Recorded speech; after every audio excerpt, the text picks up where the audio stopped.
To introduce Bobby Hemmett from Atlanta, Georgia. You're my makeup woman. Today, Bobby is going to be talking with us on the history of the Ku Klux Klan. Bobby, welcome to our... Yes, thank you.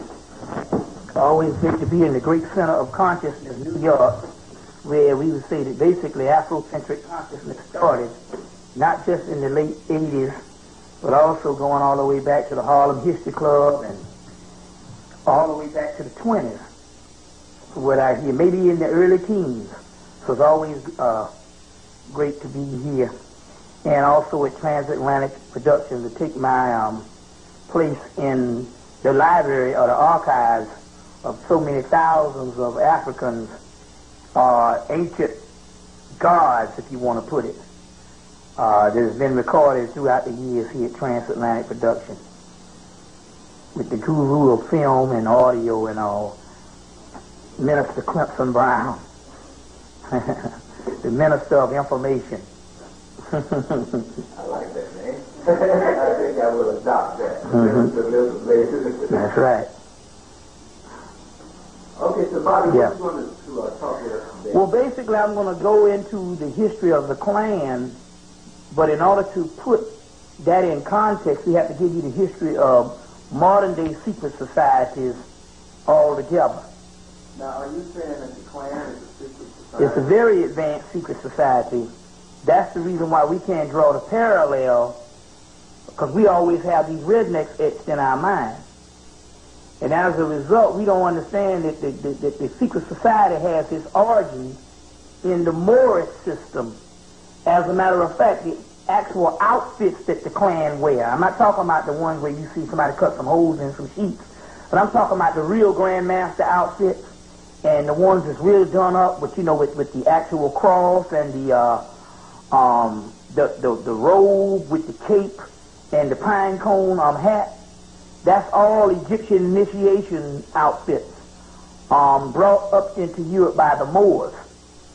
And so in order to give you a history of that and a history of what the Klan is, as well as a history of basically how they operate now, we have to give you the general history of modern-day Masonic organizations, as well as a prehistory or a little bit of history on some other aspects of the Moors and how this whole thing came about as far as how it started.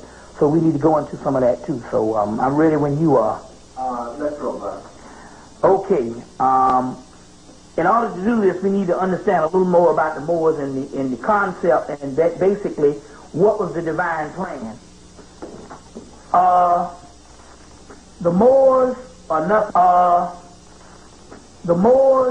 nothing but a consortium of Camite Egyptians.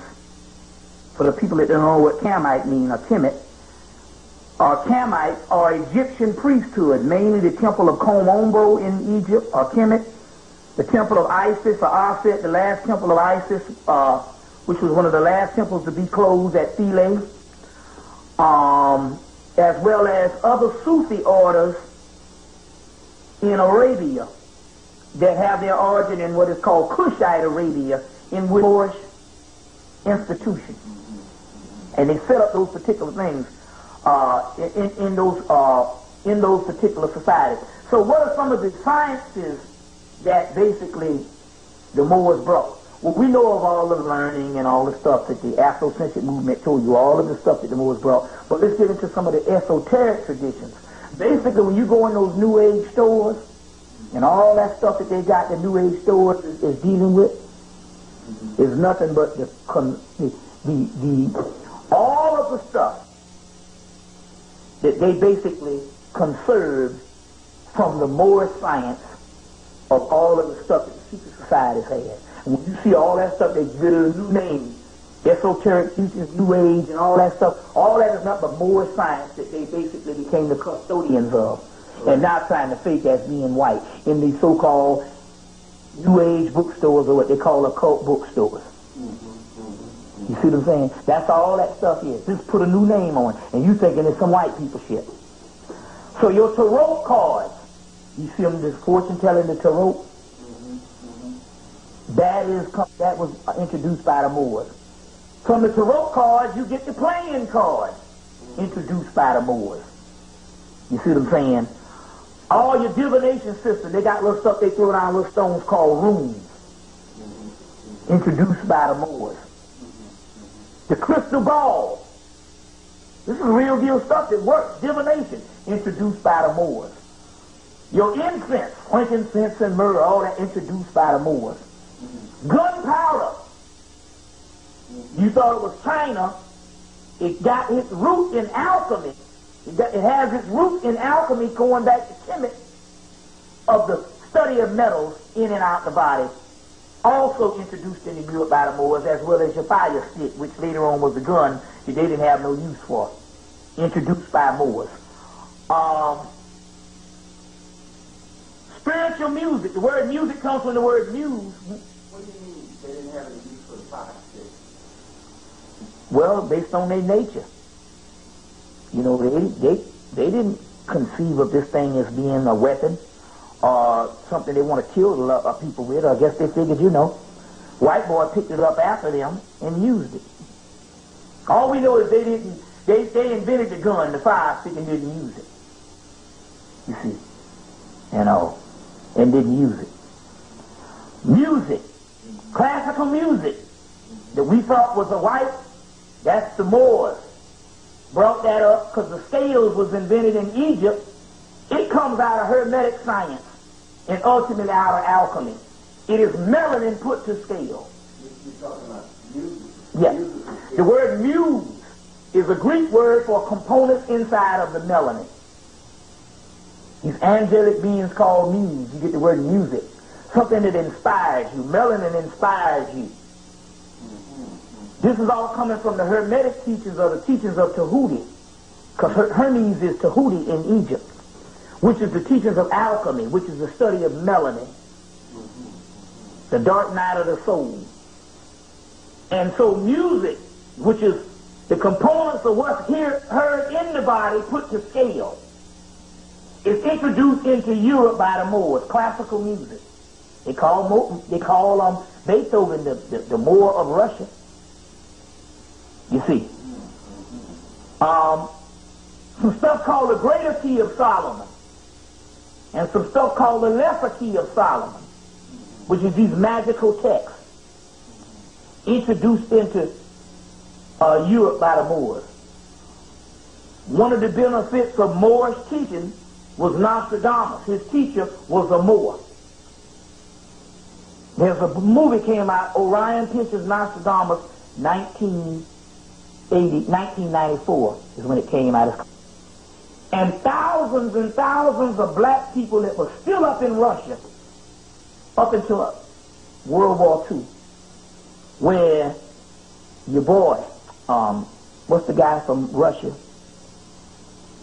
Stalin, supposed to kill 100 million Russians. Black Russians. How the hell he gonna kill 100 million people? If that's a number, how you gonna kill millions and millions of people, his own citizens, and they gonna turn against him? They was doing ethnic cleansing and was killing leftover black Russians. And they're doing that even now. There's still some doctrine. Exactly. What happened was the Khazars, which was a Gnostic Moorish people that settled France, they settled Ireland, and they went on up into Russia and on into Bosnia. And from 1991 to 96, they killed off that black element in Bosnia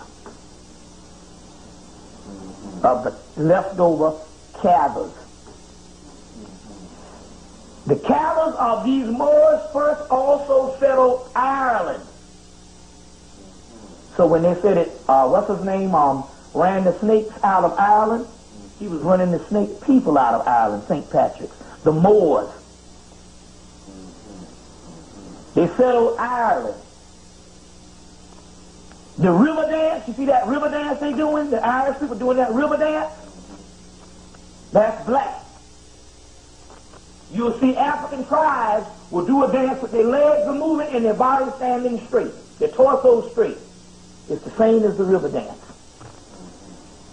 They found a cross in a Celtic cross. So they talk, you hear these white people talking about, see, if you go to the esoteric stores, you hear Celtic, we are the Celtic. Celtic is another damn name for Moors. That's just after the Moors trained these people, they became the Celtics. These were the early people who benefited from Moorish civilization. You see what I'm saying? So Celtic. St. Patrick's Day was put in and was also upheld by the Moors in the Irish Catholicism to cover up the fact of the Moors that was there at that time. You see. In Scotland, your bagpipes and those robes they wore, you know, your little kilt, what you call it? What's that called, a kilt? Kilt? That ain't nothing but the Egyptian robe redone in the fabric of the land. The bagpipes and all of that.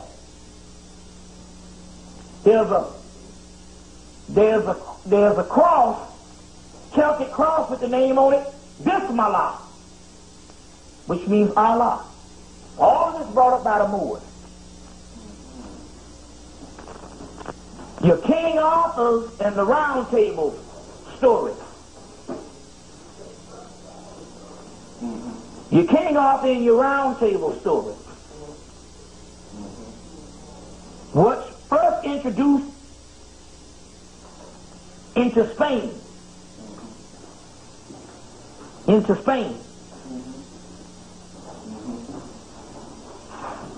You want to stop and let him set up? Or? Yeah.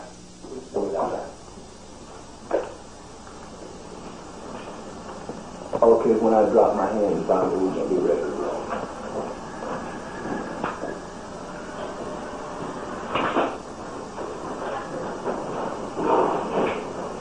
Okay. Also, the Moors also instituted your King Arthur and your Round Tables. This all came out of Ireland. Then when Britain took over Ireland, the Camelot became Britain. But before, when it was in Ireland, it was supposed to be a new city at the ends of the earth.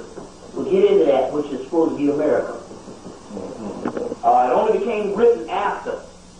Get your movie Excalibur to try to get Excalibur, 1981, to try to get a synopsis on the King Arthur's court and the Holy Grail thing. Get the movie Excalibur, 1981, to try to learn about what the King Arthur's court is.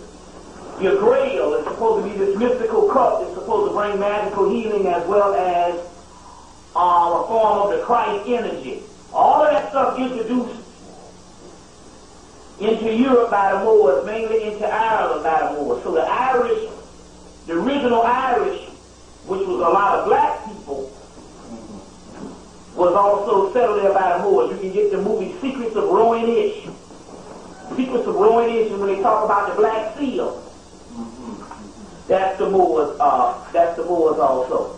They'll talk about a Black Seal. That's also the Moors. Your Hermetic text that I talked about was introduced into the, which is called the Corpus Hermeticus, which is basically the basis of European knowledge, which they sifted the Corpus Hermeticus to give you the byproducts of some other greater mysteries, is introduced by the Moors. Your Nookian magic, you'll see, it's supposed to be this magic that was supposed to be hooked up by a guy by the name of John Dees, which is supposed to be Queen Elizabeth, a soothsayer, a magician. And he's supposed to have gotten contacted by these Enochian entities and gave him this system of magic where in actuality he had full run of the British Museum, which became one of the main custodians of all this leftover stuff from the Moors. And by him having full reign, he just went in there and just translated text. Anytime you see some stuff in these metaphysical bookstores where they have these old ancient texts, like the Greater Key of Solomon, and they'll say, well, these texts just mysteriously showed up in Europe, that means that they were from the Moors. There's some stuff called The Magic of Abra Marilyn Mays, a book called The Magic of Abra Marilyn Mays. If you ever get into that little book on the magic of Abra Marilyn Mays, you will find all of the stuff that's in that book is Moorish science, numerology, astrology, astronomy, the Kabbalah, your Kabbalistic text, which is Jewish mysticism. The first books of the Kabbalah is the Zohar, Sefer Yetzirah, Sefer Beher. These particular books came out of Moorish Spain. The first book came out of Spain. But how did it get in Spain? They talk about the Spanish Jews.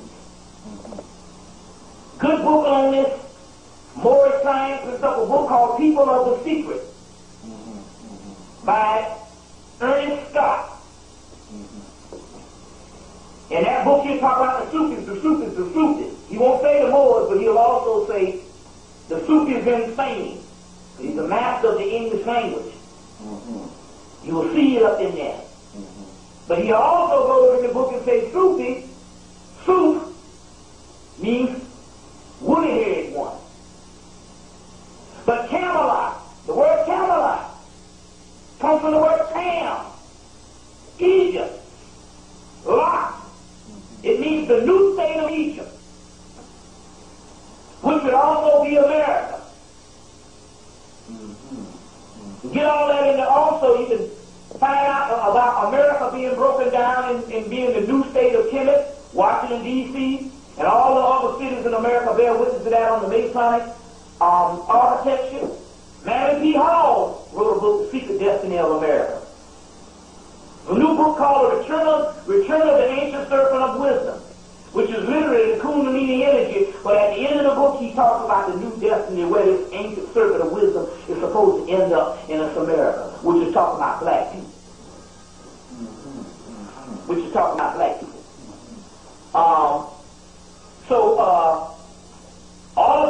All of these texts,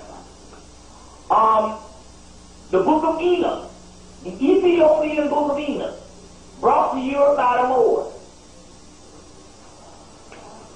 which predates the Old Testament and was not put in the Old Testament because it's coming from Ethiopia. The Slavic Book of Enoch. How did Slavs get a Book of Enoch? Because all that's Moorish science. You see. Turkey was a Moorish province. Then all of a sudden Turkey get hit with the damn earthquake. But then again, we all know that based on the Hawk Project, and the white boy got the actual, the type of science to create earthquakes, hurricanes and storms, tornadoes and all that. You see. All of that coming from ancient Moorish science. The Jews, the white Jews, introduced in the Moors or converted into Judaism by the Moors, given the Torah and given the other higher text, which is your Kabbalah. All that's Moorish science. The Kabbalah comes from the temple of Komombo in Egypt, where they got the Pharaoh holding up the same tree of life that the Jews said is supposed to be Jewish mysticism. On the temple wall, they got them holding up that same tree of life, the temple of Komombo in Egypt. Right. Also, too. The plan of the Moors was to civilize a semi-barbaric people, or make a people that is halfway civilized, so we can be the benefit of this particular information once we come and get set up in America, which is also prophesied in the Greek story, Jason and the Argonauts, which this story, the guy, Apollonius, was the curator or the director of the Library of Alexandria. Then all of a sudden this story, Jason of the Argonaut, when he takes the best of the Africans, put them in a boat to sail to the ends of the earth and a land called Caucasus to get the golden fleece, which is a lamb's wool in Christ with the lamb's wool, a woolen fleece. It's called the woolen fleece or the golden fleece. And when you translate all that, it means melanin. And it also means the Christ. So shall the sun, as the sun rises in the east, so shall the Son of Man rise in the west, which is the Christ. The Son of Man is the Son in man. The hidden Son, or the black Son, which is the manifestation or the crystallization of melanin in a people in the west.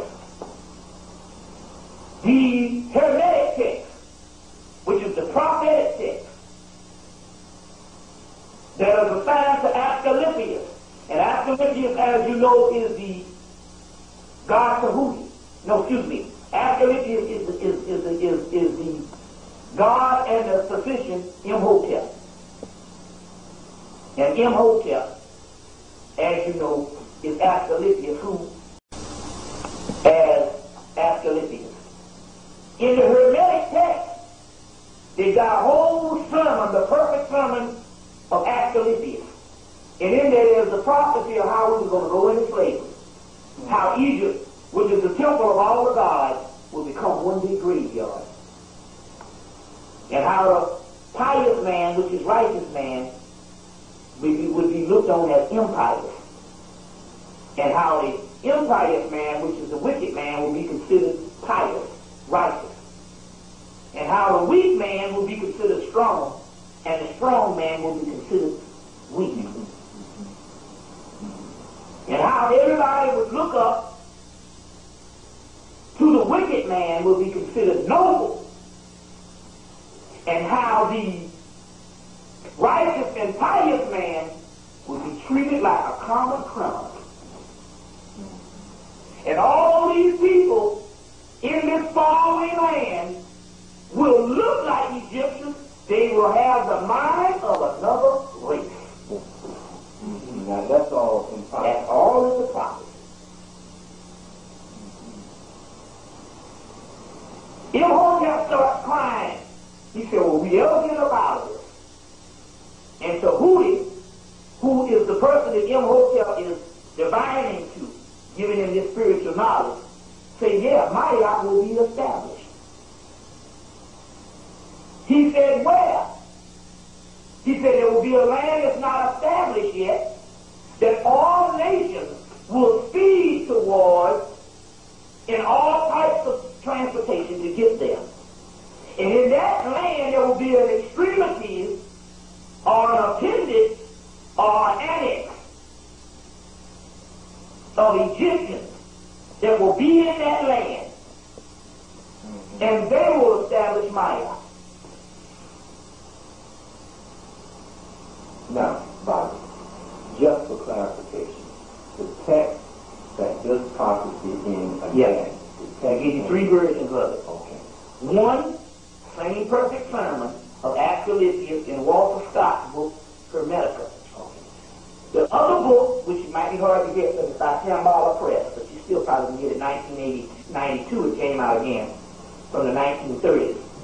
The other one, new book, is by Copenhagen, another Hermetica, which has the perfect sermon of Asclepius in it, which you can get. The other book is 3 volumes, Thrice Great Hermes, 1907 by G.R.S. Mead, which has the perfect sermon in it. Another version, which might be out of print, no, you can get it from Kessinger's Press now. So it's in print. The Kessinger out of print book company, you can get it. Another one is Anna Kingsford and Maitland's book, The Virgin of the World. It's also in there. But the one that you can more readily get is the Nag Hammadi Library, which was dug up in 1945, because the origin of the Corpus Hermeticus is in the back of the book, and that perfect sermon of Asclepius is in the back of the Nag Hammadi Library, translated by James Robinson. Now, the original text was an Egyptian text that came in the original.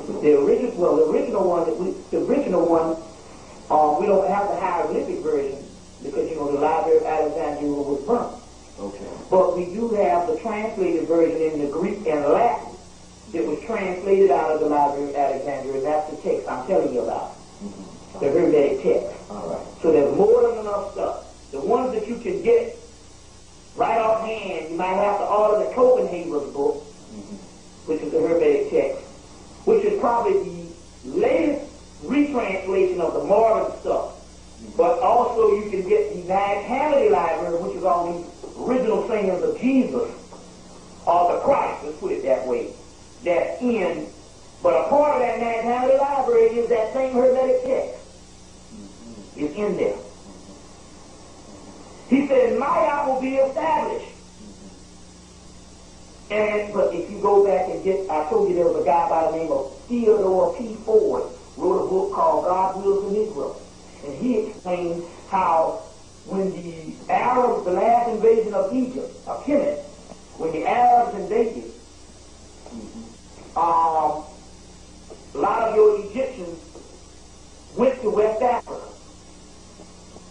And when they went to West Africa, when the slave trade started years later,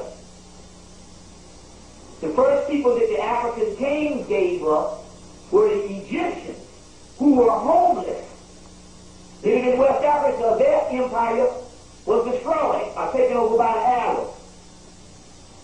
So two versions of this. Number one, they gave them up because if you are an African king, you got to look out for your own people. So therefore, you give up the scrubs, the homeless, because you are obligated to look out for your own people. The other version is that these people came and they were very advanced in their culture, their dress, very sophisticated, and at this particular time, some of the Africans had deteriorated and they were jealous of the Egyptians. So when the slave trade came, they went looking for the Egyptians and gave them up to the doggone slave traders. This book was put out in 1939, God Wills the Negro, and by it being accurate, well, how do you tell things are accurate? You can tell by the actions of the government. The United States government came in after 2 years and confiscated all the books and got rid of it. Can anybody get a copy anywhere? Fortunately, a few people in Chicago ended up with a few copies of the book. And as a result, this spring I received a copy of the book and a copy, the photocopy, was in perfect preserved condition, just like the original book, and that's spiritual. So I have a copy of it. Now, since Brother Azariah has means of getting stuff printed, I'll just send him up a copy. Okay. And he can get a copy of the actual book. Wonderful. But anyway, it proves that the original people who came to the West as slaves were these Egyptians. Because you know, part of the Negroes that the white boy got to counter the Afrocentric movement was saying, why do you all call yourselves Egyptians? You all were West Africans.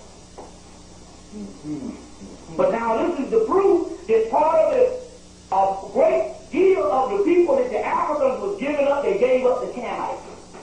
Which also proves why there's a stela of Akhenaten found in Oklahoma in the 1930s. No, excuse me, found in the 1800s. Before they even knew. Whenever they found this stela, they didn't even know Akhenaten existed. But they found it in Oklahoma. That's documented in Ice, the Ultimate Disaster by Richard Noon in his book. Oh, yes.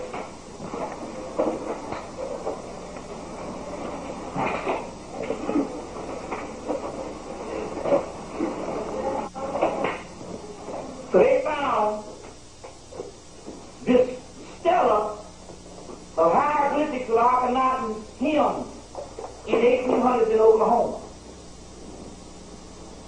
As well as they found a group of Egyptians, Native Americans speaking, Egyptians speaking and writing ancient Kemetic language over here in Maine. All documented in Richard Noon's book, Ice, the Ultimate Disaster, 5/5/2000. 2000, which is reprinted.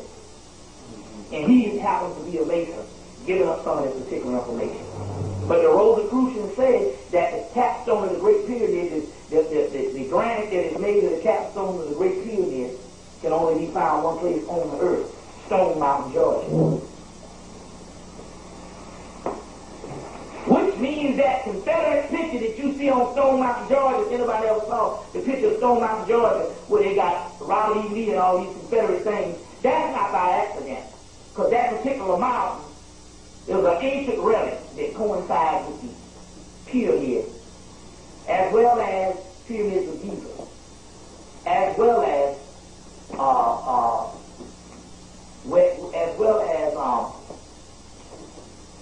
your Rosicrucians also said that the Rosicrucians also say that the white man was an experiment that went bad by the black man.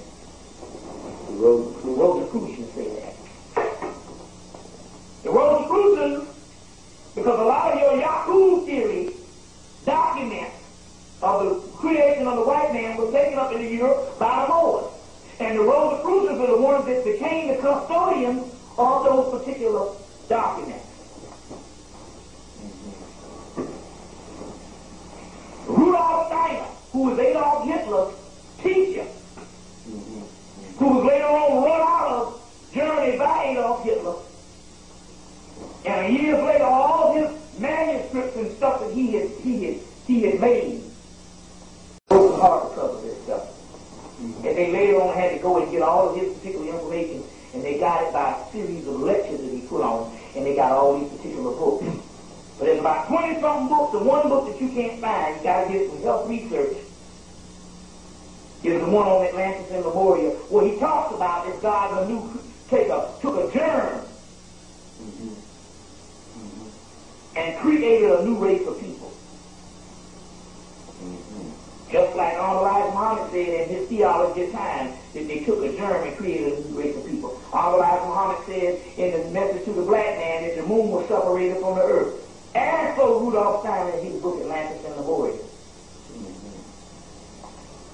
Rudolf Steiner's book, Atlantis and Lemuria, talking about the creation of the white boy. He was contemporary with H.G. Wells. So H.G. Wells wrote the novel part of this story, and that's where you get your Island of Dr. Moreau from, which is now represented in a movie in 1996, starring the master of their actors, Marlon Brando playing Yahoo. You see. But also Yahoo Kirk was also a Hyksos god. Translated in Donald B. Redford's book, Egypt, Canaan, and Israel, and also in a book called Bright. The guy's last name is Bright, The History of Israel. The history of Israel. So the Rosicrucians is the ones that became a custodian of a lot of the Moorish documents also. Also too.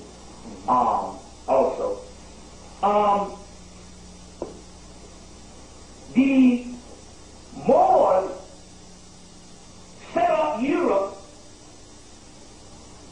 as a result to fulfill prophecy of this vision of a new land called America, which we would come and become slaves, which is a part of the alchemical process. Now let me explain this. Slavery, although how hideous it was, is prophecy being fulfilled. Give you two examples. The Jason and the Argonauts, the story, is also about a slave ship.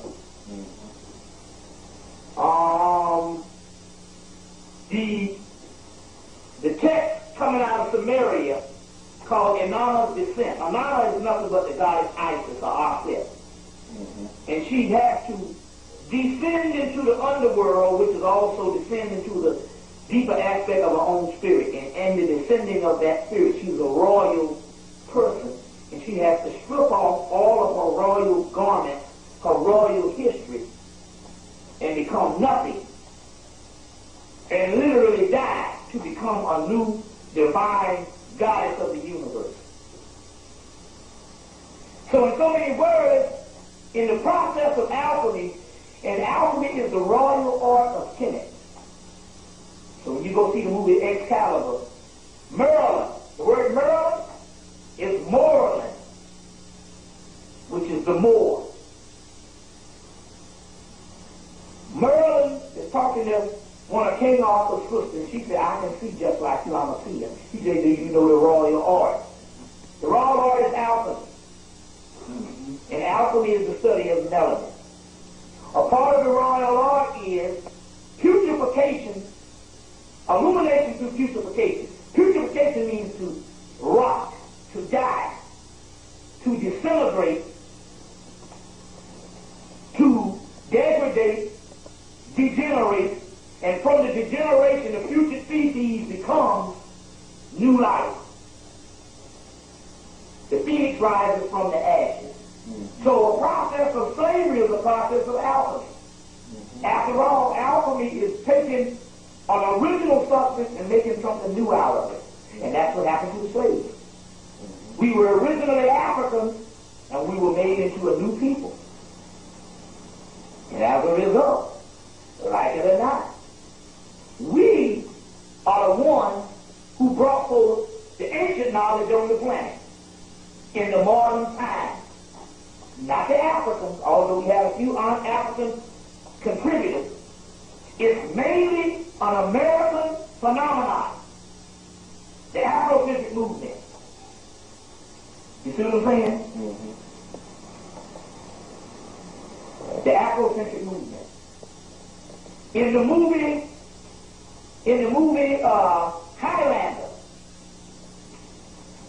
Highlander, they talk about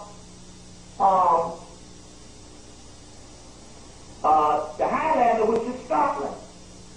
It's supposed to be this immortal being. And he said, you can't die, which is also talking about us, because we can't die. We die, our souls don't die. He said, are you supposed to reincarnate, are you supposed to be immortal until the last days? He said, until there's a land that's not established yet. This is more science. And in that land, we will have a gathering.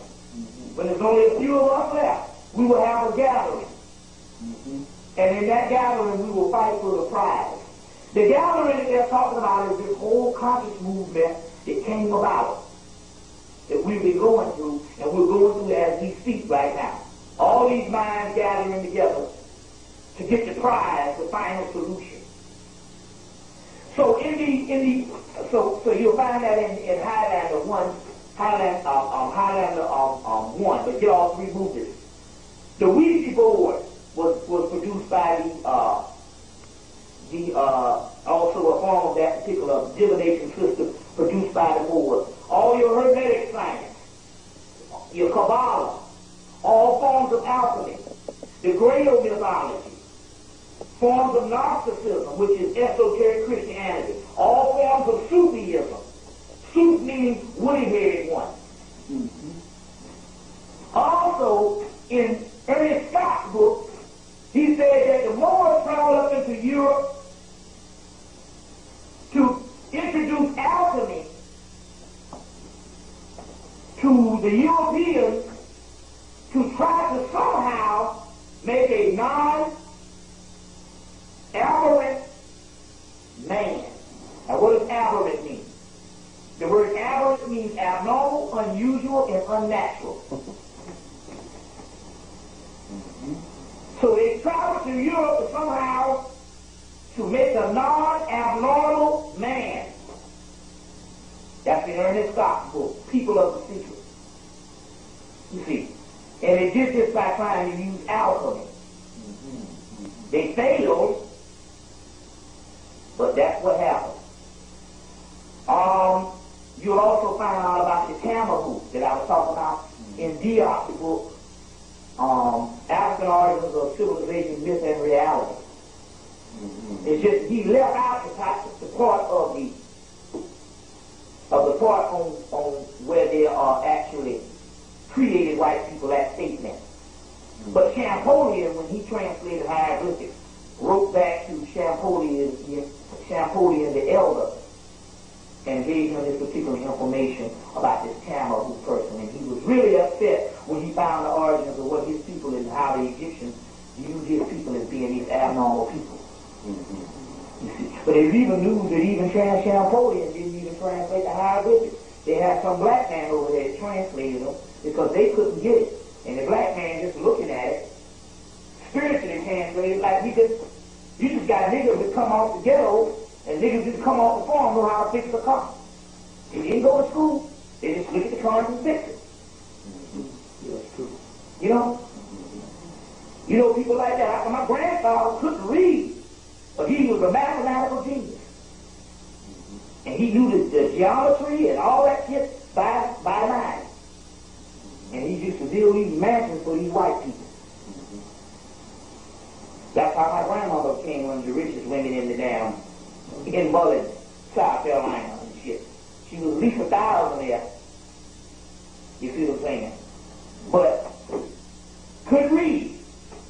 So this man went in there and translated hieroglyphics. A brother. And Champollion gets the credit for it.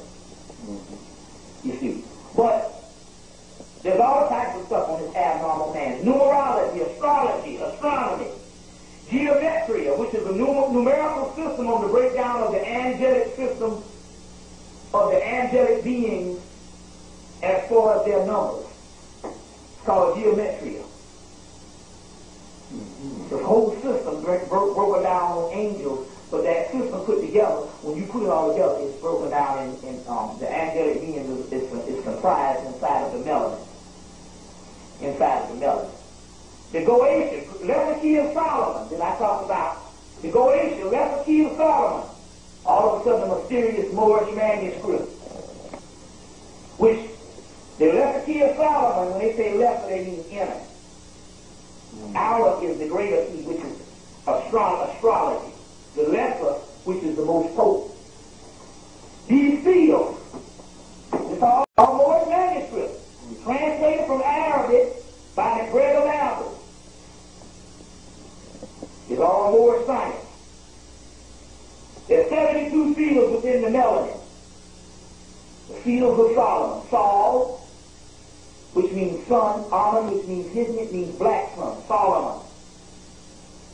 The temple of Solomon is the temple of the black man. Solomon and Amun-Ra is the same. Amun-Ra and Osiris, all that's the same thing, talking about the soul of black people. That's just the Hebrew version of it. These seals is what melanin is broken down from the Library of Alexandria, the Egyptian system. And in these seals consist of 30 to 40 legions each seal, and a legion is 10,000. So we're talking about 7,400,000 entities with inside of your own makeup of your spiritual body and inside of the melanin. All this is Moorish manuscript. Comes out of Moorish. But even in this book, they say, well, where does this stuff come from? They say it originates out of the third eye, these seals, called Sitakosh. Sit, which means black, Sit, Soot, Akash, which means black. Akashic records. You say you hear the word Akashic records? That's melanin. That's melanin. Anytime you hear the book in the Bible where they say these records will be opened up, and they will have people's names will be in these seals and these records, and the ones whose name is not written in them books will be cast in a fiery furnace. In order for you to have your name written in the damn records, your ass got to have the records. And the records is nothing but melanin. So if you don't have the fucking melanin, you're cast in a fiery furnace. The fiery furnace or the fires of hell is the Kundalini energy, which is the serpent energy that runs up your spinal cord. And if you don't have these records, which means if you don't have the pineal gland, your ass will burn up Our God is an all-consuming fire. That fire is the Kundalini fire. And that fire will burn your ass up if you don't have the pineal gland in which the fire can synthesize the melanin with. All of this is coming from the Moors. These Goetia systems. All this is coming from the Moors. Still available. Not just this hardcover, but the paperback is still available by McGregor Mathers. All of that stuff is coming from the Moors. Still dealing with the Klan now. I was breaking this shit down. Camelot in the Moors' dream is also America. This is the new lot of Egypt and has the Egyptians in it. Can't be Europe, can't be Britain. Because the most Africans are in the Western Hemisphere, and that will conclude the Caribbean on into here, but the most advanced, despite what people tell you, is the one that's right up under the belly of the beast, the empire. That's us. We're the ones that went through more of the alchemical process of forgetting who we are and dying. Even more so than the Caribbeans. Because they still have a form of African culture left behind because they were still a part of a tropical area. Mm-hmm. You see. Anybody, even the Caribbeans, they're witness that we are the most fucked up. But the most fucked up is the most advanced. We're the ones who made most. We'll get into that when we get more into the aspect of that, the esoteric aspect. The movie Braveheart is dealing with the African origins of Scotland and how the British tried to breed the African aspect out of the Moors out in Braveheart. He said if we can't fight them all, we'll breed them all. Well, I thought that these white people are all the same. They were talking about black people. You see what I'm saying? They were talking about black people. Because of what they were actually talking about. So, the Moors set up America. You hear the Moors always talking about that. You know, on the back of your dollar bill, it says Benjamin Banneker, but it also could be $2 bills. It's this black president called Hanson. He talks about all of that. That the Moors talk about. You know, that the Moors talk about.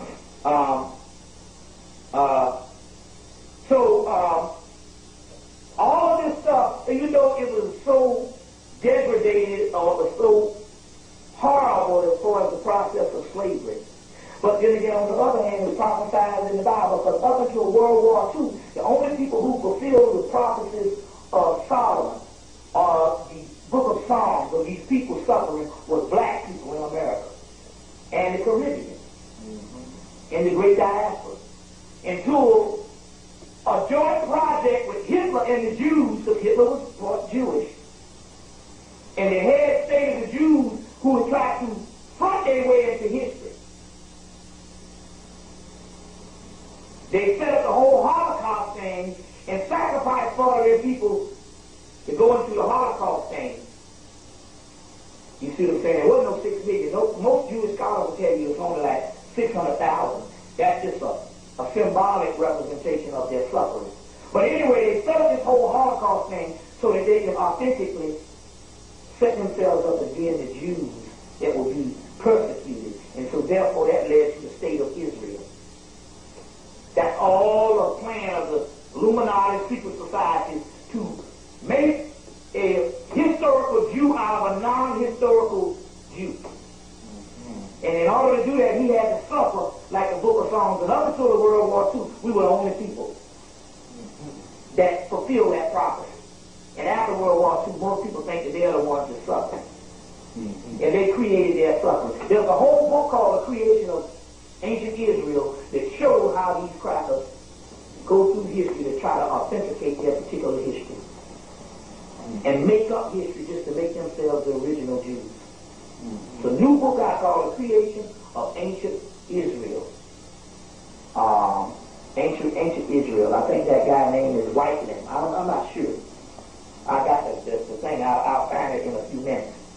But before then, we were the ones that fulfilled this particular prophecy.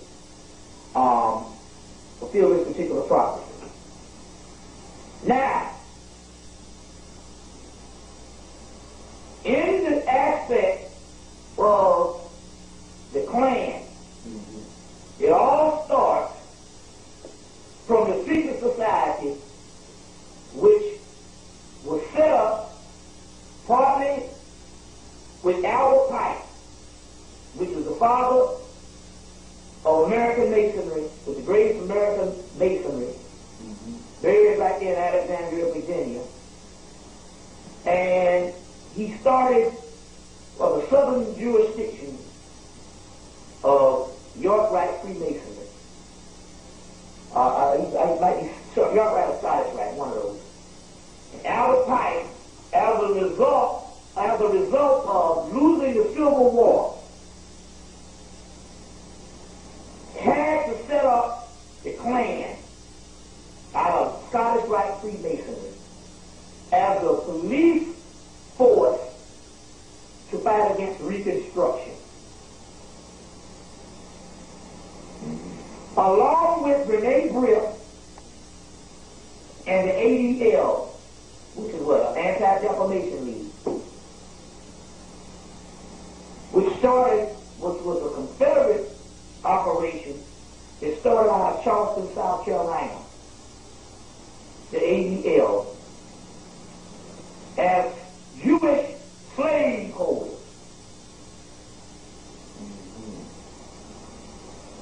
And started the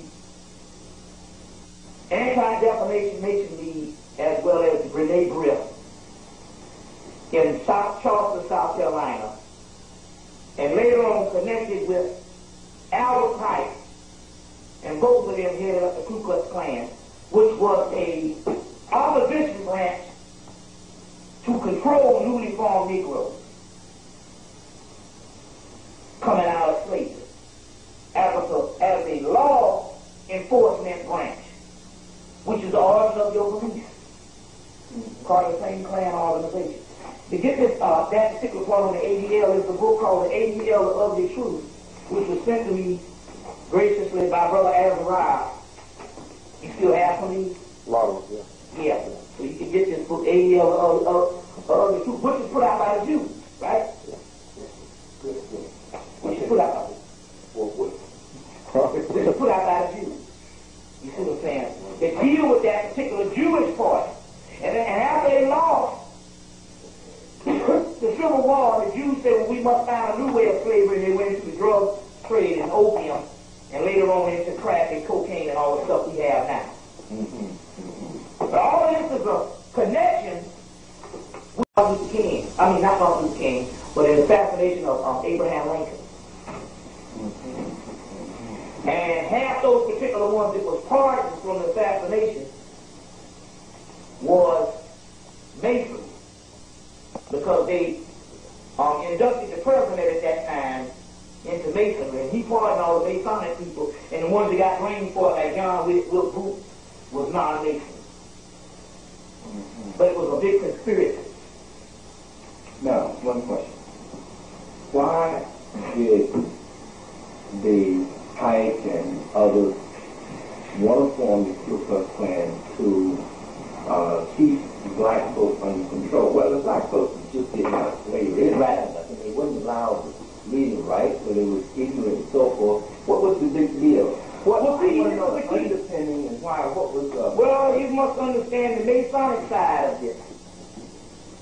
The Masonic side is they understand the process. They now became the custodians of all of this information. They understand that these people one day are going to rise up and come into their own and be this great nation within a nation. They understand the process. They study this around the clock. You see? So in order to do this, they got to retard our progress. Stay on top of it. Including Thomas Jefferson. In his book, Notes on America. I think he only wrote one book, so whatever it is. Notes on America, I think. Notes on Virginia. He said that these particular people, black people, we either have to ship them out of the country, deport them back to Africa, or we have to exterminate them.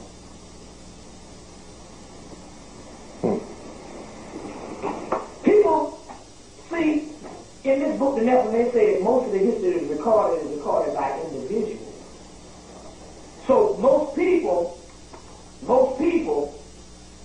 think that he said that, the people who would be this, They didn't understand that he was speaking on behalf of his Masonic lodge. And this is policy of the lodge that he is saying. So when he said that black people would either have to be shipped back to Africa or exterminated, he was talking on the behest of the lodge that he was a part of. That same southern jurisdiction, Freemasonry, in 1993, one 33rd Freemason admits to Bill Cooper, who wrote a lot of books on the Masonic Illuminati conspiracy, that it was always a contention of the Masonic society who basically run the country to always put blacks in slavery after a short period of time.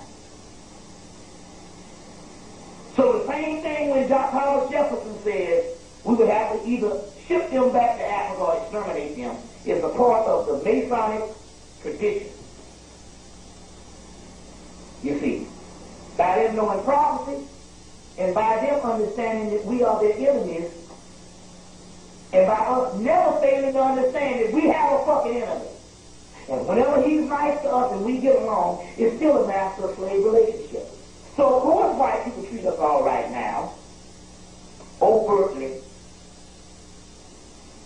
because they own every damn thing. Shit, if you own the world, you can afford to give up some damn slack. So ain't no shit about us equal. It is a master-slave relationship. We ain't got a pot to piss in, a bed to shove it under, or a window to throw it out of. You know what I'm saying? Sick and tired of being sick and tired, and yet we equal. So of course they can say we all everybody, we all one damn people. Fuck you on the whole damn planet. It's always a master-slave relationship whenever they say we are at peace. See? Let's flip the damn script. And you will have that same old crap, which he still is now. He just updated his racism because he's more in charge now. You see? And he could not be a technical slave master with the old outmoded way, which we'll get into in a few minutes. Now, what happened was this. In Reconstruction, first of all, the Klan is an advanced secret society that has its roots all the way back to the Moorish name. The setup, the actual outfits, you'll see the same outfit in a picture in the Richard Noon's book. I love this after you will see a ceremony going on in the pyramids, and they got on the same white outfits and cone-shaped heads, which is also these pyramids. The Pope has a form of that hat, which is also the Osirian thing. All of that. The Pope has on the same white robe and outfit. You see? So this is some real deal stuff. You'll find that becomes Egyptian in origin. Just like the word Aryan. The original Aryans were black people. See that Aryan nation? The original Aryans were a Hindu crew of people which were black people. And the Indo-Europeans came in and later on started calling themselves Aryans. But the original Aryans were the Indian people, black people. A later day spin-off of the Dravidians. Yeah, and the Europeans killed them off. Right. Took their names. You see. Bobby, you was talking about the pyramids and that symbols that they were. But do you know anything about the Europeans gathering, the Illuminati, doing a ceremony, a ritual around the pyramids? Yes. They're supposed to do all of that now, but it's just a ceremony. I mean, they don't have the power to change nothing no more than just basically trying to keep this imperialism going. But as far as any type of spiritual stuff, it's not going to do anything. We are in control now, we just don't know it. You know, we'll get into that also too. You see, that's just another one of their rituals that they are constantly engaged in. You see what I'm saying? Also, too. So now, this Klan organization is a very advanced organization. That's the problem we got now. Because we think of the Klan, we think of a bunch of rednecks riding around on horses. So when we say that the whole country is run by the same elite group of people, you can't conceive of it. And let me show you how that came about. This very advanced spin-off of Scottish Rite Freemasonry, headed by Albert Pike. At a certain time, during the time of Reconstruction, to counter Reconstruction and black people getting a little bit of stuff, and you know, all the stuff they had to make an open door policy to get more of the riffraff in, or the grassroots rednecks in, because they would be the ones that would ultimately police Negroes. So this advanced secret society, elite secret society, opened up an open door policy to get more of the average citizen, like the National Guard, into the Klan, into this secret society, because that would be the strong arm based on the most amount of people they had, by numbers, sheer numbers, to police Negroes, and to keep this Jim Crow subservient state going up until the 1960s. And to keep a certain fear by lynching, killing, mobs, and all that stuff as a form of no more than law enforcement. And the same law enforcement that is set up in the country is based off the York Rite, Scottish Rite Klan, including when they looked up after the 1940s and noticed that they had an enormous migration of black people out in L.A., Los Angeles, and didn't know how to train them. The United States government, because it's all the same system, sent head members of the Ku Klux Klan to Los Angeles to show them and train them how to police large numbers of blacks. The LAPD, how to police large numbers of blacks, because this is what the northern part, from fucking Florida to New York, was taught under the same system on how to keep black people down. You see what I'm saying? To keep black people down. Meanwhile, after they established an institution of neo-slavery,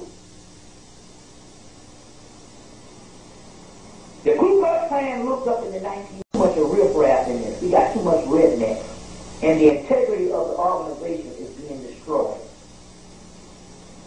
So the head members of the Klan, or the secret societies, used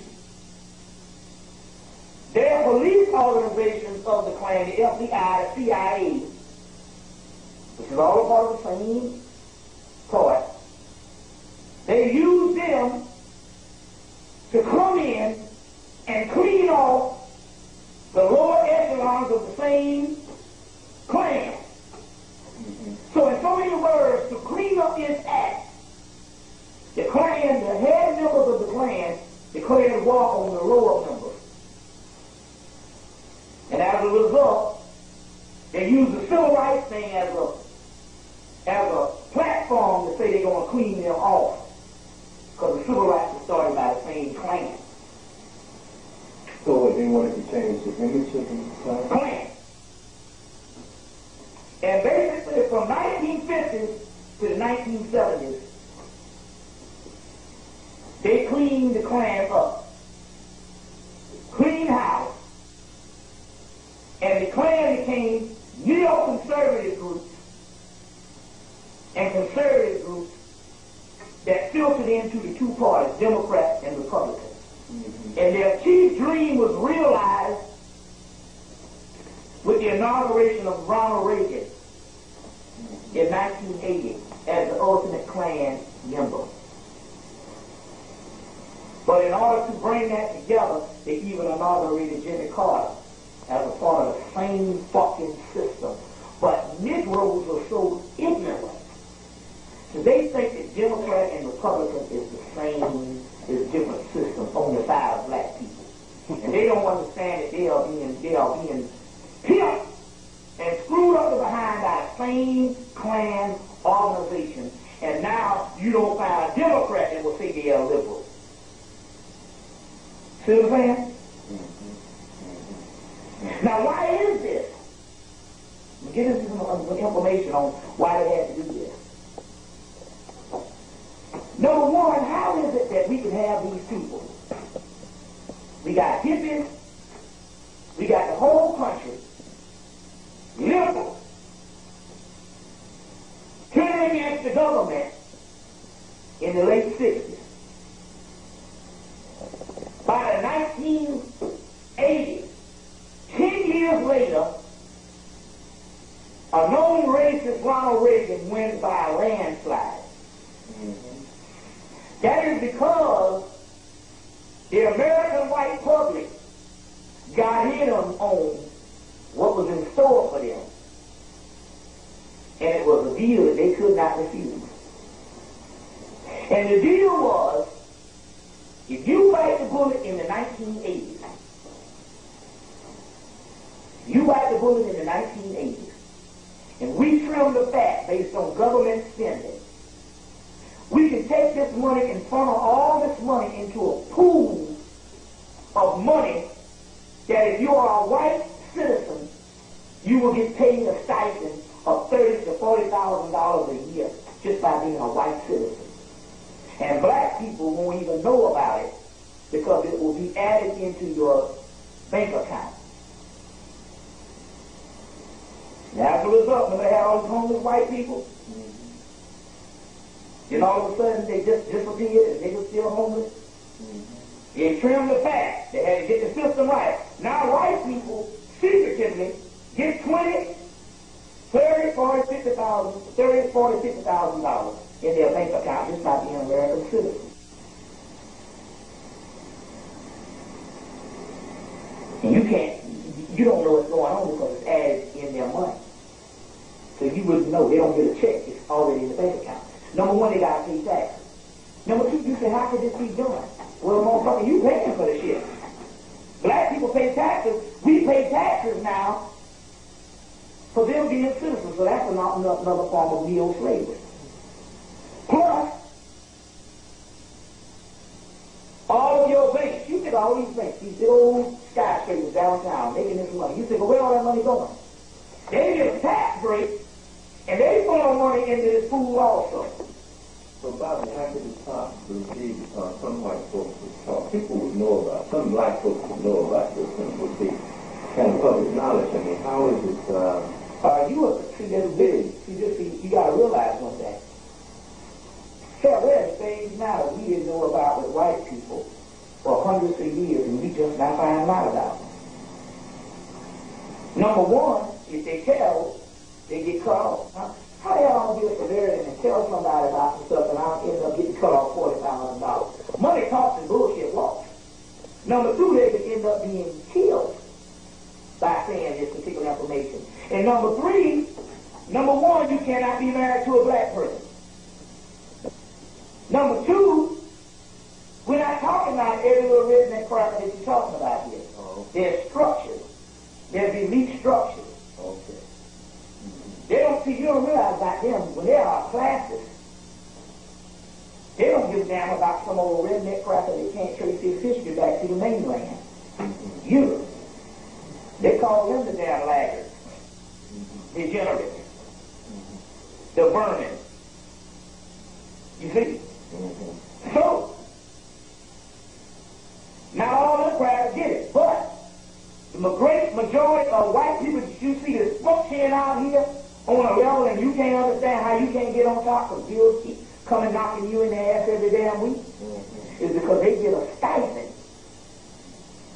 And they did it all because they cleaned the house. So then all of a sudden, all these affirmative action programs and these entitlement programs had to be cut down because that means they can't pay you and they're getting the money. Plus, you got to realize this. We always say see, this is the thing about our education. Our education always tells us, and it's a safe thing with the white people. The more educated we are, the more it tells us that they can't do that. We always try to intellectualize how something can't be done. And we don't even understand our history alone is a history of conspiracy. You know what I'm saying? So they do the work they want to do. Remember, if it don't come on NBC, ABC, or CBS Nightly News, it doesn't exist. They say that in the movie, what's that movie with Nicole Kidman?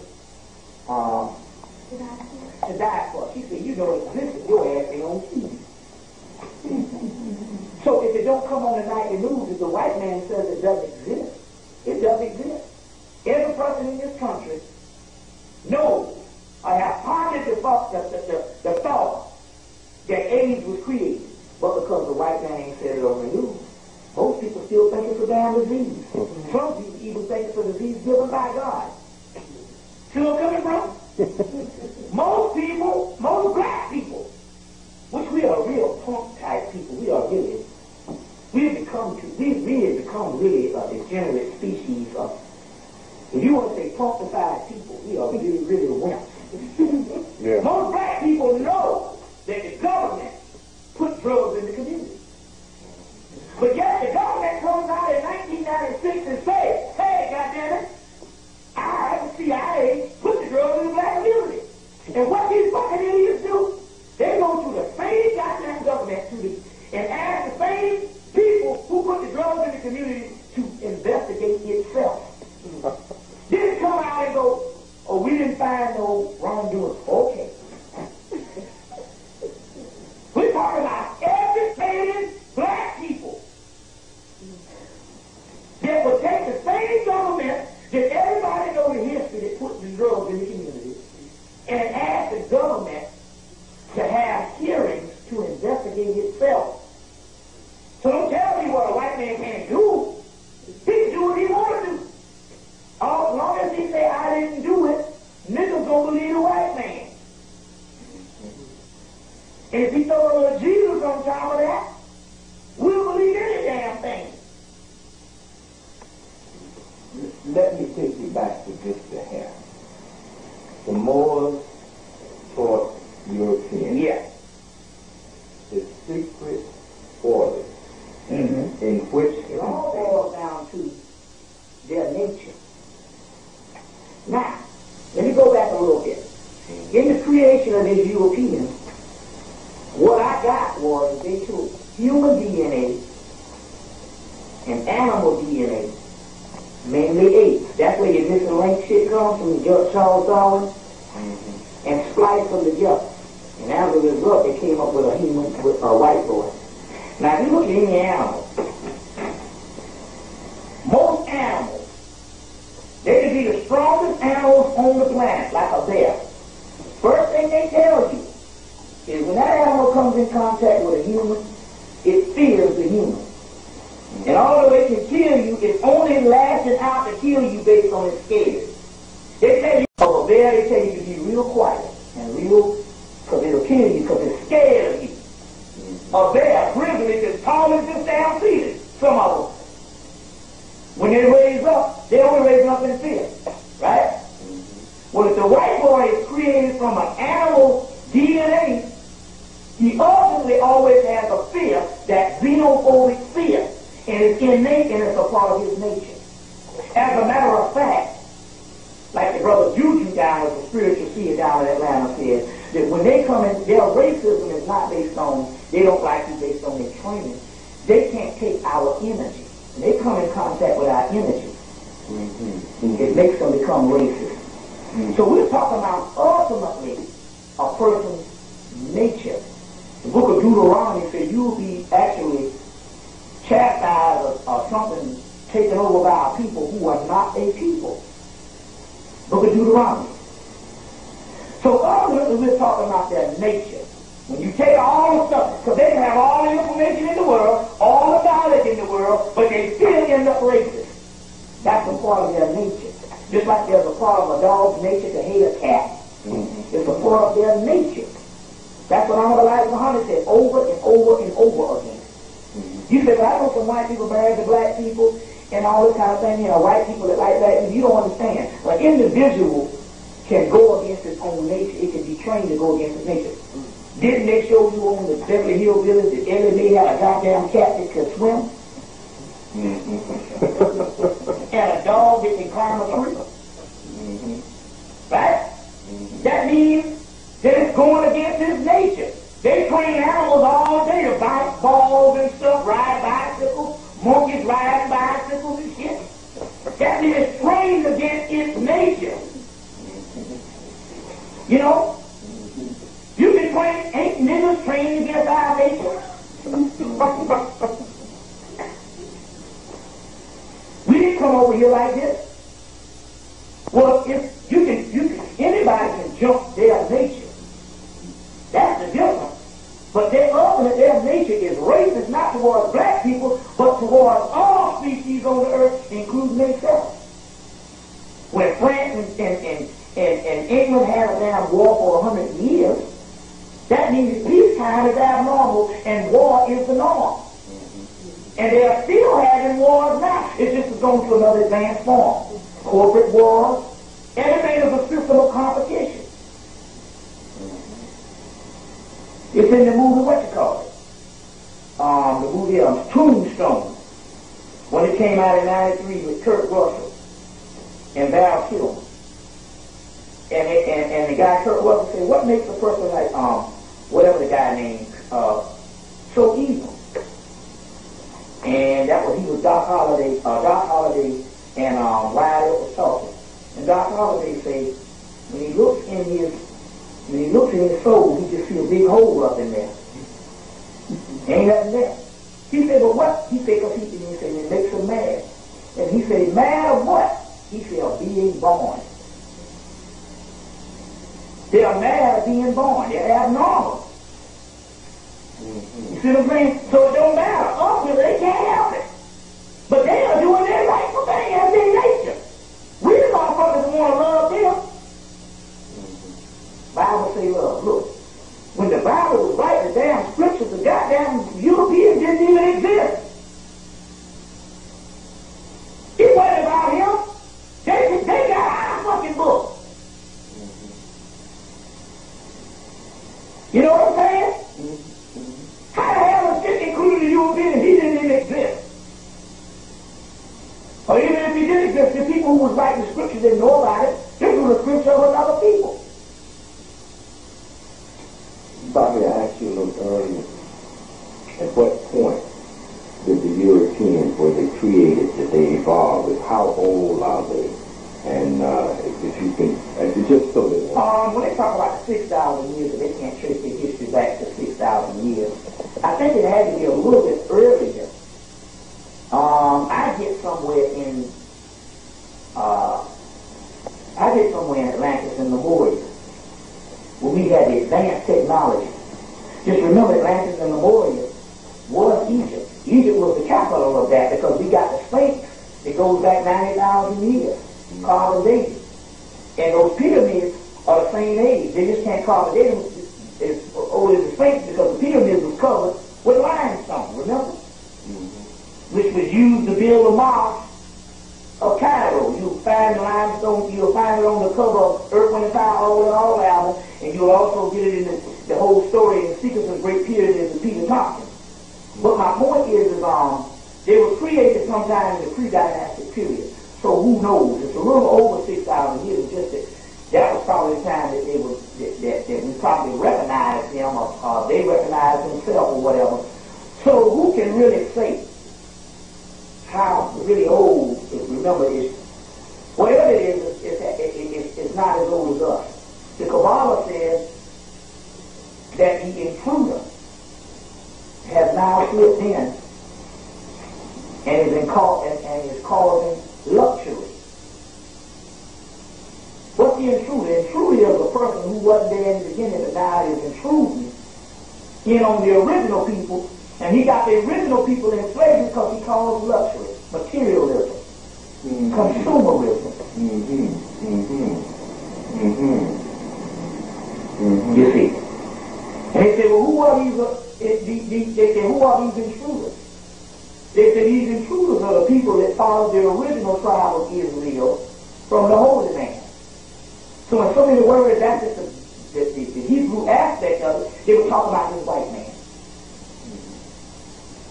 But they said, when our third eye is open, the intruders will be wiped from the land. You see.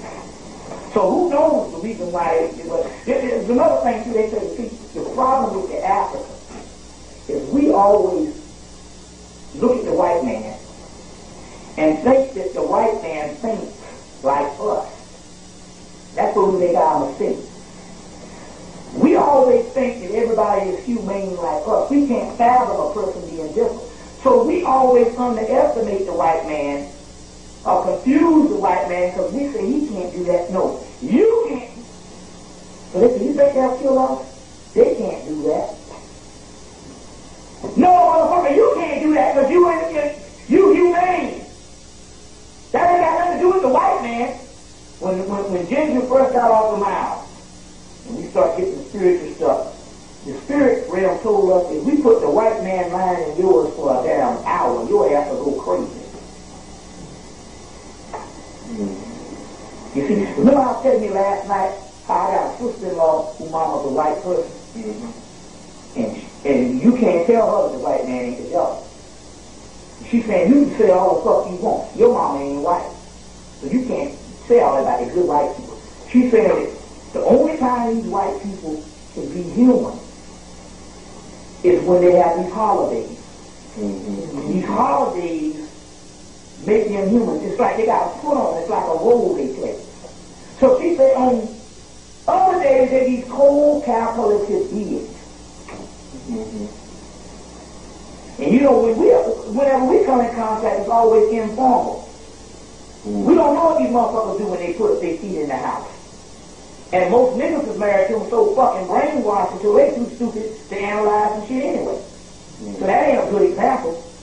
Every now and then you'll get one wake up, one guy say, I was married to this girl. So I got tired of having hell in my food every damn day.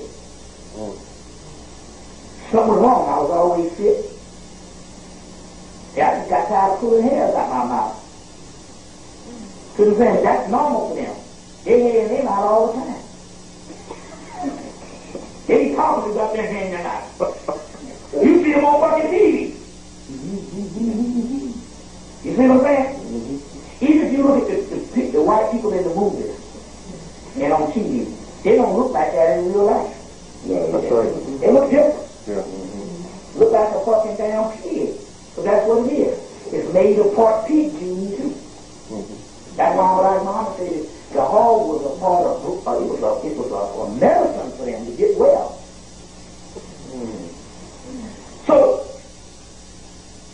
we think so she said you can't tell her about the white man. She said she see them become human during Christmas. But she wouldn't get that every day. So in '96 she went up there and cussed them all out. Had a family reunion, she cussed them all out, called them all the devil. And they turned around and said, you right, we are the devil. But what the hell you want to do, kill ourselves? You right, we the devil. They bad business. That's what Francis Cress Wilson said. If a white person really your friend, tell them to tell you what they say about you when your ass ain't around. Two different systems. So what it is we always try to put our mind in the damn white man. And that's why we can't understand that this man is a genocidal beast. And because he treats us a certain way with manners, we can't decide or we can't distinguish the difference. You understand what I'm saying? When they come in contact with you, it's informal. You know what I'm saying? But even when you be around there working, they'll say certain things that's racist. To this day. But see, you don't understand. See, when a person is just major racist and out here just talking shit about black people, you understand what I'm saying? That could just be a script. That could be something he learned. It's when when you know the essence of a person is small things they do, shit that they do without even knowing it. It just comes out that way and be racist. You get a lot of that now. You don't get the great racism now. What you get is little small shit. even aware of. That means that's more of their nature. Correct. And most black people on the job now, they get tons of that each day. They just let the shit go. You see what I'm saying? But it's the small things that let you know a person's nature. When it's so smooth that they're not even aware they being racist. So whenever you call them and say that's racist, they are surprised. You don't want nobody surprised? Because they didn't intend on being it. They thought, what are you talking about? And you thinking that they putting on. No, they literally be surprised. Because what it is so part of their nature until they don't even perceive it. That's what a real racist is. Plus, these monks, you talking about people that ain't never, just like down in the Clark said, you tell me a time in history when the white man has gotten along with anybody on the planet? Now, can you tell me a time on history when the white man has gotten along with anything on the planet?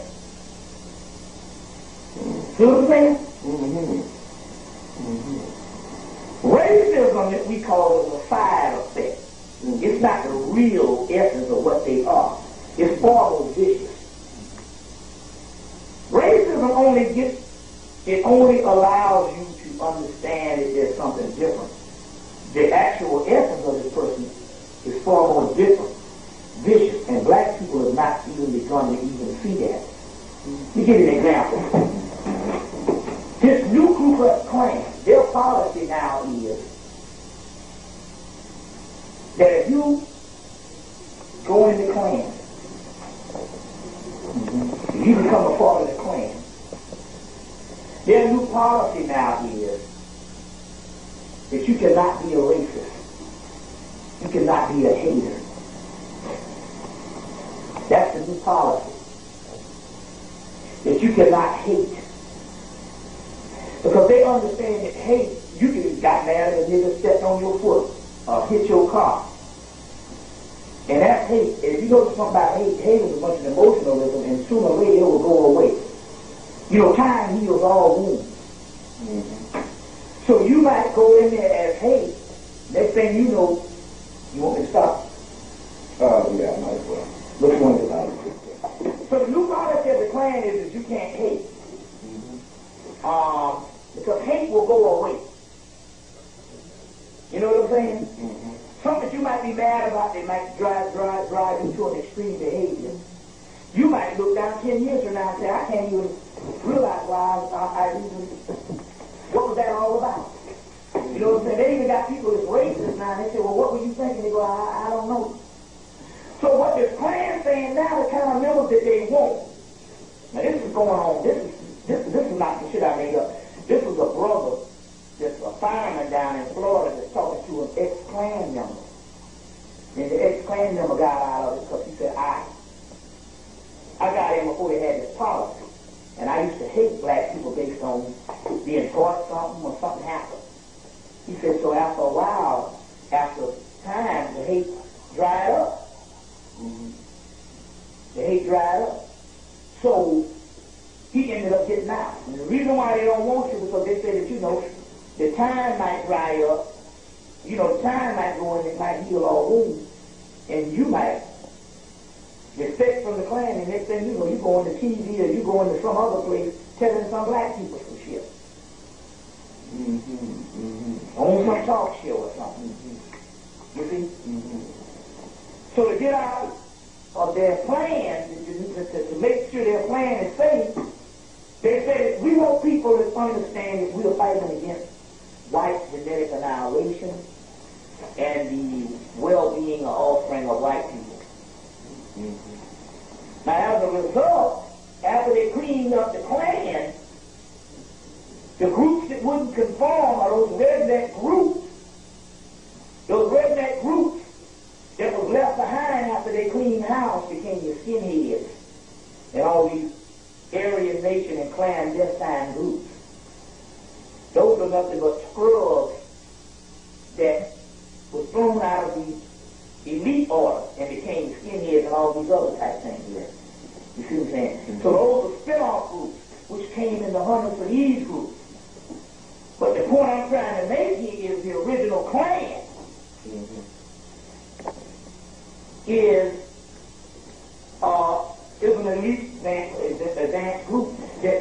handles all your finances and everything that you about in this society is done by the same secret society. Let me give you another example. The same guy that told him about you can't hate and all in the new Klan told this brother, and I often wonder this, how neighborhoods can be all white, and 2 or 3 blacks move in, and these whites can move out, where the whole neighborhood don't take 10, 15, 20 years to become black. They can move out overnight. Right. He said there's a policy, because they're a part of a secret society. So if you're a brotherhood, you look out for each other. Right. There's a policy that whenever blacks move into a certain neighborhood,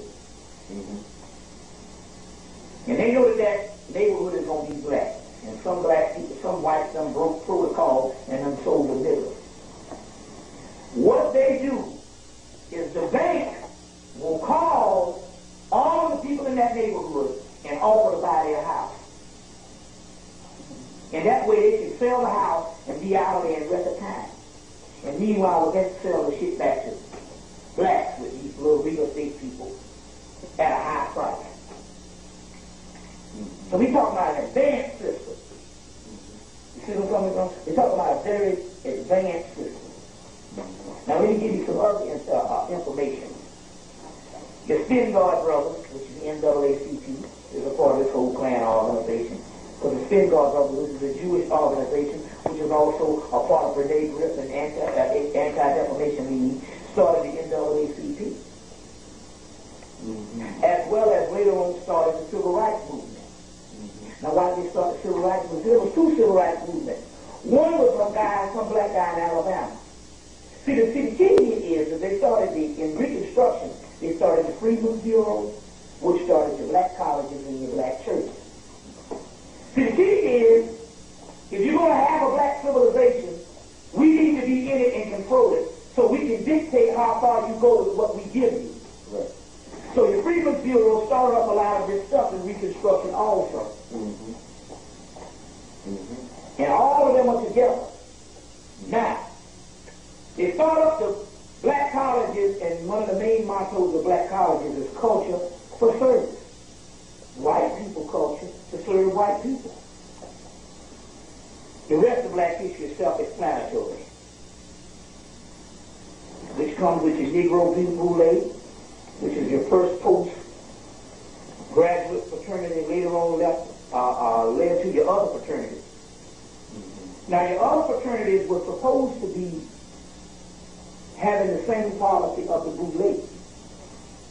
It's just that by it having a turnaround of people in the undergrad coming in all different lifestyles, it never did get to that level as the Negro Boule or Sigma Pi Phi, which is basically advisors of the king to keep the white man house in order.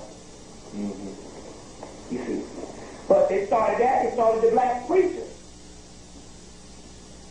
Which is, if you're going to give a person a theology, it's not going to be far from the damn Catholics and any other imperialistic form of worship. Give you an example. My brother's in travel in South Carolina down there to them Goonie people, the people down in Beaufort, the African thing. Right. The Gulf Festival. The Gulf Festival and all that. They went down there to some Goonie people, which is some Oshun priestess of Europe that does reading. Right. When they got down there, they saw a mysterious building. It was unbelievable. They said, "Oh God, what is that thing there?" This old-looking mysterious building. And the Ocean Goonie people told us, when the slaves first got out of slavery, they built them a church for worship. And they all had different worships from the different, they had maintained and cultivated Igbo, Hausa, Yoruba, Bojan, or whatever these African societies. And they knew that each slave had different worships, ways of worshiping. So they would come into the church, they'd have something like an assembly, like a home, everybody come in, they would do an opening festival, and then they would stop, and each person would go to each side of the church and worship their own way of worship, based on the African tribes, or the African systems of worship. And then they would come back together at the end and have this benediction. The white man came in and saw that shit, built him a Baptist church across the street, and the other church didn't think that it existed. And these people lost tons of that information. So these churches were also set up to make sure that we didn't have no link to our ancient African civilization. By giving us a doctrine that said that we was evil. And all that's based on the devil. You see? And training these Negro preachers to be nothing but Uncle Toms. Whereas you know that we didn't even have a census of black people until the Negro preachers signed all the black people up for the census in the early 1900s. So this was a way to get over on top of the preachers who ultimately didn't even know they was getting over on. I mean, it's not like some of these preachers ultimately know. They do now. It's T.D. Jakes is the government man. We'll get into that also too. But to get on top of the religion, get on top of the colleges, because these colleges were always founded by the churches. Okay? So the civil rights movement, number one, they looked up and they had Noble Ali's movement, they had Honorable Elijah Muhammad's movement, they had other movements in Harlem and different things. You see, they had the jazz movement with expression.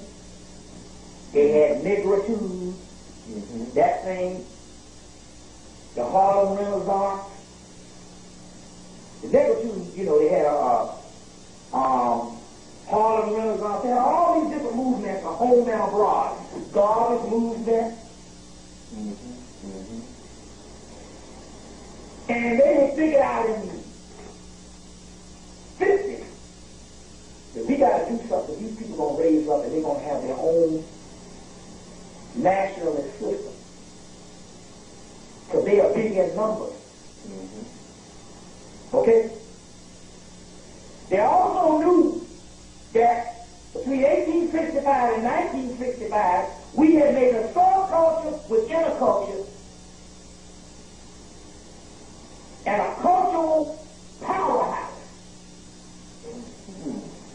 that educated black people from high school and college on the same level as white people with less facilities, poor conditions.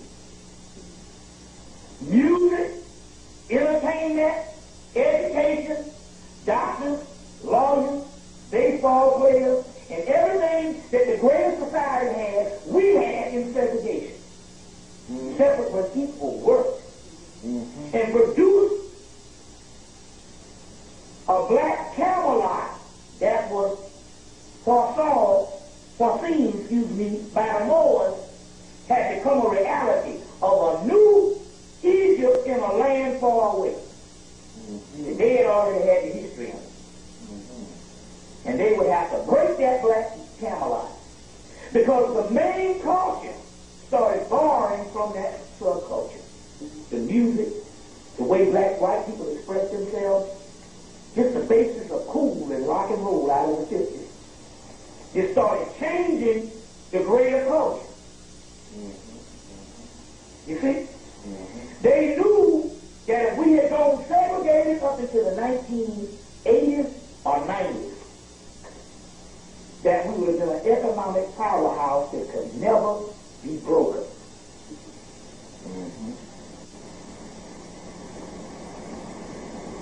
They came to New York and they found out that there was a plenty civil rights movement that was going on with Adam Clayton Powell in the Nation of Islam, Malcolm X. And they understood that the original civil rights movement of Adam Clayton Powell would not be controlled by niggas up in Harlem, by letting the white man dictate to them how this shit was supposed to be done.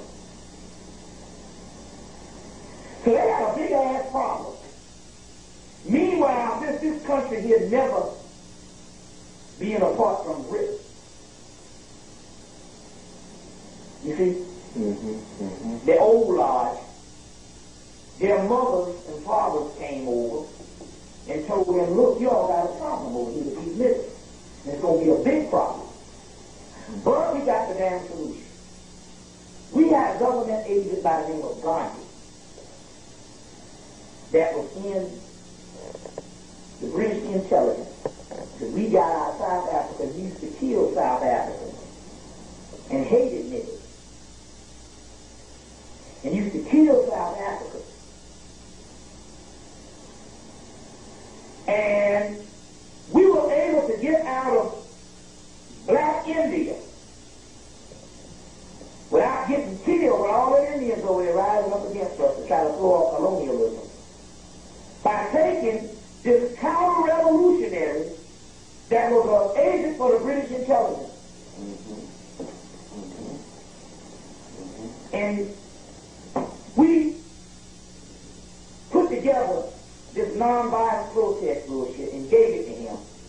And he carried it out. And we was able to get out of India without getting killed. And also, for some spiritual shit not going down and killing us, Gandhi rebelled against all the spiritual practices of India and closed down certain temples and temples and stuff. Because he was a British agent. They say, so what you need to do is find you a nigga over there, some charismatic young boy, college educated, and give him the nonviolent theory of Gandhi. And somehow we can counter all these other radical organizations of black-based and black-centered organizations. And we can have this southern movement with a docile nigga down there in the South. Up under the banner of the same old Christian movement. You got to add Jesus to it and you got him. And we can bring this nonviolent shit coming. Meanwhile, this will be the catalyst to integrate, because the best way to keep you in a hole is to get down in that hole with you and tear up their institutions by desegregating and tear up their institutions. This is all part of the plan shit now, all same system. Meanwhile, we cannot afford to steal secrets from them haphazardly like we have done for the last 100 years, where basically America was built based on the secrets stolen from the black man. What we will do is we will give them corporate jobs, and we're going to advance our slavery into the 20th century. We need a new technical slavery. And we will give them corporate jobs. So therefore, we don't have to steal their ideas. They will hand their ideas in on Monday morning, and that's called a work, a project, or your assignment. And we can get shit for them for free just by working for the corporation. So our new technological era that we get ready to go into, we got to have the niggas in on it, because they can perceive things better. Hell, they invented half the shit anyway. So we got to update our slaves. You see? Now remember that I told you that the Scottish White Freemasonry said that one day we got to put the slaves back into slavery. Correct. Well, we went back into slavery from 1865 on up into now, when we started getting jobs and started working back on the farm. Before that, we were segregated with our own institutions. Only a few of us worked for the system. As a result, we were integrated back into the system, just like we were all in the system at one time with slavery. But you said from 1865, well, after 1865, we was let go from physical slavery. Right. We re-entered into a new technical slavery called corporate America, jobs and opportunity, and Korea. You see what I'm saying? Which basically destroyed our subculture civilization, the new Camelot. That would have been an economic powerhouse had we stayed segregated. You see, in segregation we had everything. We had more than we have now. We had everything. We just didn't have a lot of money. Yeah, but the segregation period you're talking about now is what period of time? From 1865 to 1965. All right, you're talking about the segregation when we had all of these. All of a sudden, when they signed the Civil Rights Bill to free up certain rights for us to go every damn where, they understood. See, you got to understand black psychology and how the white man understands this too. One white boy asked me, he said, why the hell do people move all out where we are? I said, you got to understand something about black psychology. I said, first of all, you take a people and you don't allow them to go nowhere. And they already are childlike people, basically. Real simple. Let us make a child. Then it's like you got some, it's like you got a person, you know, they tell you if you got a real strict parent, soon, and you know, they won't let the child go nowhere. Then as soon as the child gets from under the parent's supervision, the child runs wild. He's doing anything. I've seen girls that was real strict at home. Shit, they go to damn college, and next thing you know, they're running trains on niggas. I've seen this shit. I've seen niggas that literally, you know, wild girls, but they were the same old girls at the time. Locked them down too long. You see what I'm saying? So when they got out, they just ran wild. Well, that's what happened with a child like people. They already understood it. Once you take these people out of segregation and give them freedom to go where they want, by them being a childlike people, they have the responsibility to stay in their own communities like other ethnic groups who was not phased, phased by slavery. So these people, they don't run wild. And all of a sudden, we ran wild and started shirking responsibility because we were thinking the responsibility was a form of conformity. And we didn't understand that this was not a melting pot. Every race here doesn't melt. Most of these races have their own responsibility to their race. They just go into the marketplace and do business in the marketplace and go back to their own culture. Correct. What happened with us, based on black post-slavery black insanity, which is black psychology. We just ran wild. And in our minds, because we was held back from not going anywhere, couldn't go these places, we misconstrued staying together, you see what I'm saying, with being a part of the same segregation. You see. So we moved all out where the white man was. You see. Because we misconstrued, we thought that staying around your people was a form of segregation, which in actuality is just a human condition that was later on called segregation. So as a result, psychologically, we started running around like damn fools and shirked all responsibility and weakened the infrastructure of black America, whereas it's totally destroyed. I'll let you in on a little secret. There ain't no such thing as black America no more. Or black community. You get a sense of it because you're still in New York, and New York is still a real segregated town. You see what I'm saying?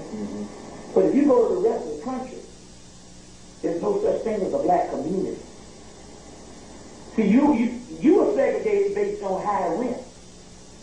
See what I'm saying? Your monkey ass gotta live with niggas and shit, because otherwise you're going to have to sell out the book. But other places where the rent is not high, they ran wild. So whereas now, there's no such thing as a black community. 98% of all black upward mobile that graduate college in the United States of America don't live inside of the main black communities in other cities, in other states. So basically, there's no such thing as a black community.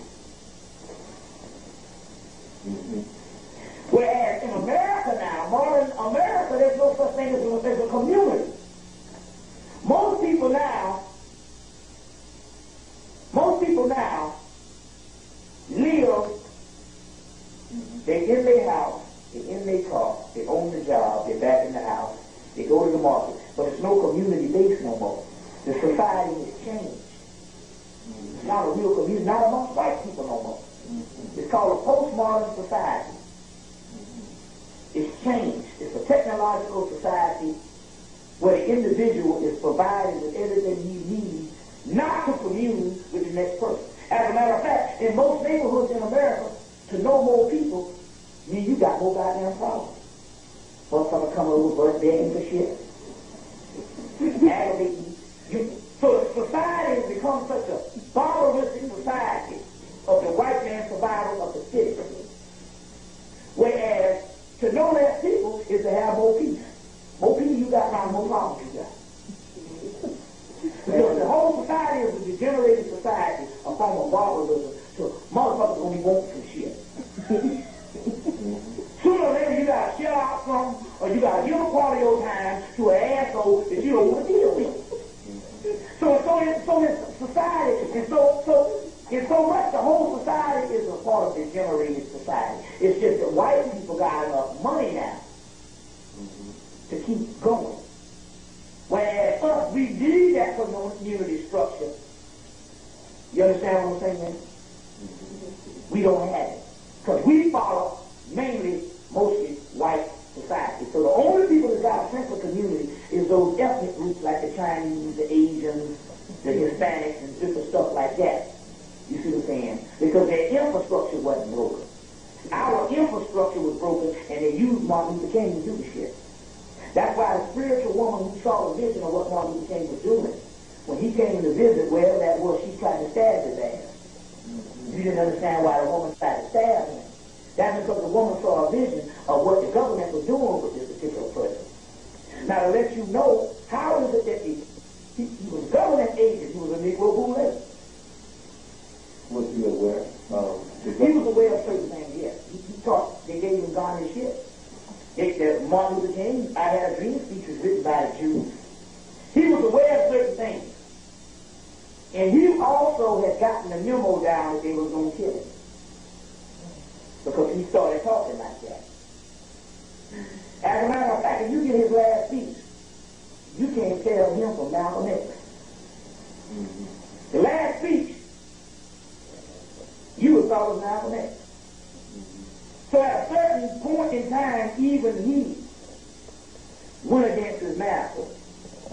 First of all, like I said, it was inevitable. They were going to kill him anyway. So that's, whenever you make a policy that you want to stick, because isn't it funny, anytime anybody, black person, start making good common sense, the first thing they do is they give you Martin Luther King.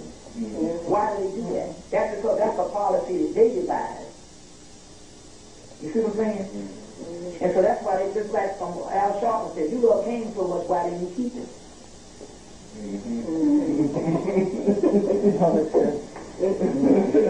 But why is it every time you start making common sense and you confront them on some things they're doing, they give you Martin Luther King? That's because Martin Luther King was a foolproof system that they put together. Remember, they didn't even want him to be in it at first. They were going to get Ralph Allen at it. But he was too old and already had a church and was already established. So they got him. King. See what I'm saying? And he was groomed by Rockefeller from the beginning. All that. He was an agent. Look, one guy told me back in 92, brother in theological school, and I think the Spirit must have told him this. He said, white people, he said, King was not a Messiah for black people. King was a Messiah for white people. Look at this picture of King. As a result of what King carried out to stop the black Camelot from rising to its full potential in which it was doing,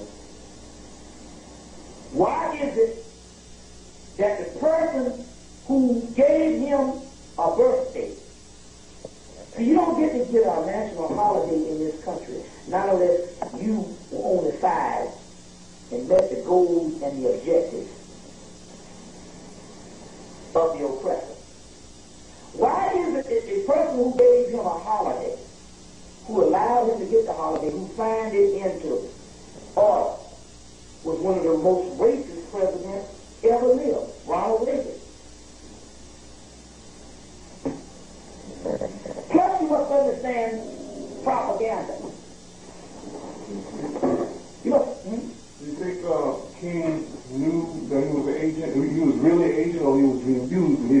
knew he was an agent. Boulay knows that goals and objectives. As a matter of fact, there was one brother that was a Boulay said, you know, you get into something that you just can't get out of.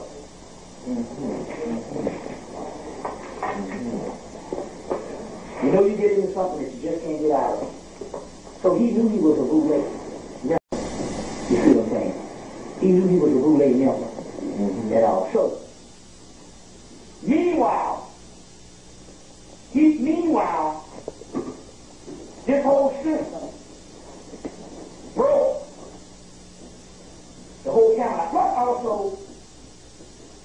also, you can use, if you put together an ideology or a messianic level, you can also use him in the future for certain things. If you notice now that basically as far as the white man goes, the only person who even shows you as a part of any type of history is Martin Luther King. You would think if you was a person from another country that the only person that ever did anything was Martin Luther King. Hell, so I started getting into the consciousness, that's all I thought that ever did anything. You see what I'm saying? So that's a form of government mind control, is to give you one person and name all the streets after him. Now, I'm going to show you something. Just about every city you go in that's got a high population of black people got a Martin Luther King Drive. This all makes sense. First of all, he didn't do that damn much to get a street named after him in every city when you think that we got a whole history of black people. Do you know that the main street that all the Martin Luther King street is named after is the Martin Luther King that is in Atlanta, Georgia, the famous Martin Luther King Drive in Atlanta, Georgia, and all your other Martin Luther King drives are named after that. Guess where that Martin Luther King Drive starts? If you get on the street and you drive to the source of where it started, it ends up inside of the Confederate graveyard. Now, I want you to think of the implication of what I'm saying. If we're saying that this thing is a creation of the Ku Klux Klan, and the Klan is a creation of the Brene Griff, all that connected, the Stendhal brothers, NAACP, and all of this, and the Klan has its origins in the Confederacy as well as the Brene Griff and the Anti-Defamation League. Why is it that the Confederate graveyard, not in Mississippi, not in Alabama, not in North Carolina, South Carolina, but in the home of the Confederacy, the capital of the Confederacy, and the Confederate graveyard in the middle of Atlanta, which has all your Confederate soldiers, why would the street that goes into the graveyard be named after Martin Luther King? A black man, if he wasn't an Asian. See what I'm saying? That's within itself. Some things don't make no sense. Would a cheated